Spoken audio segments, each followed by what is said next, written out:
Okay, so if you are someone who's currently in a marriage that you are looking across the room, laying in bed next to someone that you can't stand, first, I'm sorry you're going through it. What a tough life to live. To not have peace in your own home, to feel like you don't know what to say or what to do to rectify any brokenness in the marriage, and to feel like you just did not pick the right person. Yikes. That's a tough position to be in. But I will say one thing for you to constantly remember and put on the forefront of your mind is that the person that is in that home with you is the spouse you chose. Whether you were convinced or coerced into being in that relationship because the wrong counsel, whether or not you did it for the sake of the children that you had, whatever the case may be, whether it was a financial decision or a mutual decision, or you just chose wrong, take accountability first for the fact that you chose the wrong spouse. Does that necessarily mean that you can't move forward productively in your marriage? Absolutely not. These things can change and be shaped in a positive way if you lean into the fact that change is possible. Proverbs 15:1. A soft answer turns away wrath, but harsh words stirs up anger. The scripture also tells us that out of the abundance of the heart, the mouth speaks. Your heart and showing love and compassion for your partner, no matter what circumstance you're in, can rebuild a foundation of friendship, loyalty, trust, and love. If you can soften your heart and be open that change is possible despite things that have been done, if you can work on forgiveness, working together, oftentimes when we're in a marriage that we don't want to be in or we just don't like our spouse, I think that sometimes we have to point inward and not outward.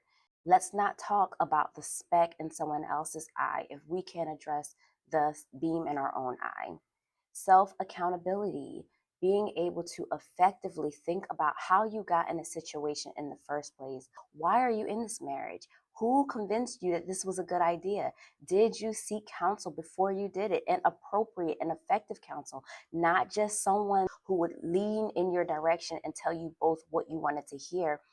A lot of times, as a couples counselor, I find that couples were not completely honest in the beginning. Not only were they not honest with their counselors, they weren't honest with each other about their concerns, about their animosity and resentments that they already had going into the marriage. And then when there's a breakdown, an argument, a situation, a conflict, they're often still bringing up things that happened pre marriage. This is a huge problem and also a red flag that should not have been ignored. If there was infidelity, if there was abuse, if there were any other issues going on in the marriage that gave you a need to pause, but you proceeded anyway, this is not the time to ignore those things, the individual responsibility that you have in getting into this relationship that you should not have been in the first place. Now, I'm not yelling at you, but I do want you to take a hard look at your decision making and your choices and what led to it.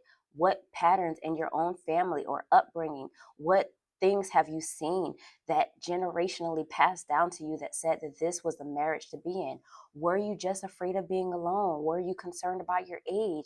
Were you thinking that the door was closing on you? Did you feel forced to get into this relationship? Whatever the case is, let's stop, take a pause, and take responsibility for the choice that you made. Now, there are some individuals who, yeah, they find themselves in a situation where they're with someone that they just don't want to be with.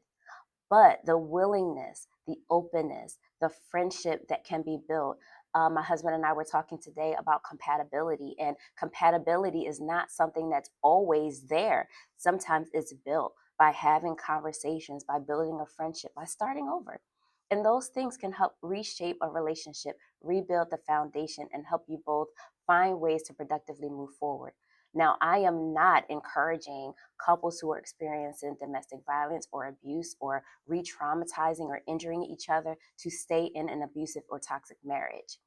That is not the permission that I'm giving today. But I am suggesting that individual counseling and couples counseling be the foundation that you work with if you need help navigating challenges that you're not able to deal with on your own. Counseling is available and at times necessary to help one or both individuals in the marriage figure out what steps to take next. I hope you receive that and I hope you listen in. And I want you to be encouraged that change is possible if you're both willing. All right, so that is it for today's quick marriage and mental health Monday. I hope you both listened in and that you find it helpful for you in moving forward. Please go get counsel if you need it. And we'll see you here on the next one. Take care.